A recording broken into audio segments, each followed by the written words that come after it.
Everything looks fine. People are still spending.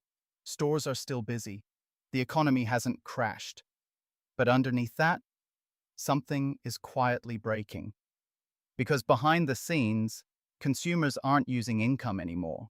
They're using debt. And that changes everything.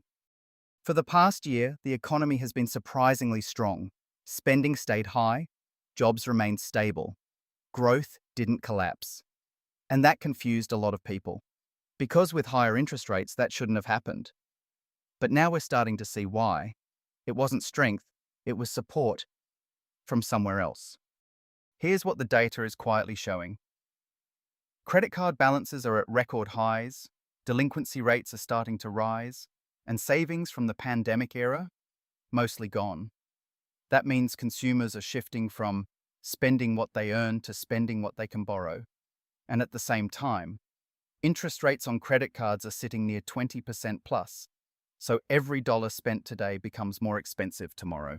This isn't sustainable, it's a temporary bridge. At first glance, this doesn't look like a crisis. People are still spending. But that's exactly the problem, because spending is being pulled forward using debt. And when that happens, future spending weakens, defaults begin to rise, and financial stress spreads slowly. It doesn't break all at once. It builds quietly, then shows up all at the same time. This is the key insight. The consumer hasn't stayed strong. The consumer has been propped up. And now that support is fading, because credit limits are tightening, interest costs are rising, and wage growth is slowing.